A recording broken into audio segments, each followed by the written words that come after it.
South Dakota Secretary of State Monet Johnson has admitted to an unintended disclosure of voter registration data. That move potentially exposed confidential information for more than 7,000 people. Grant Green in studio tonight with more on how this developing story unfolded and what it might mean for South Dakotans. Hello there, Grant. Yeah, good evening, Brian and Kara. This move was indeed a violation of the National Voter Registration Act, and it's caused quite a stir online, in the media, and even with the ACLU, who demanded a retraction of the list and also threatened litigation.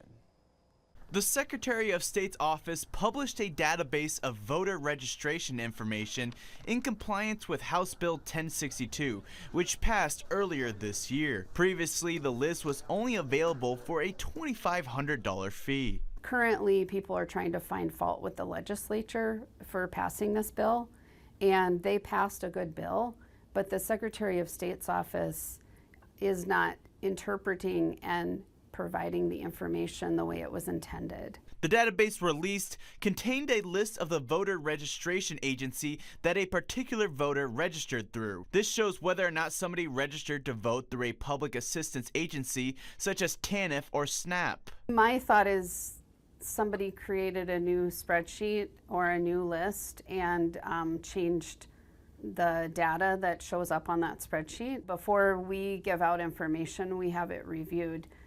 And I think that might have been just a lack of good guidance by the Secretary of State herself. The Secretary of State's office has since taken down the database temporarily, but the ACLU says the damage has already been done. Yeah, well, these voters' right to privacy was just breached, and I think that's going to diminish trust within our election system in South Dakota, unfortunately. And additionally, we are seeking to find justice for those individuals whose right to privacy was violated.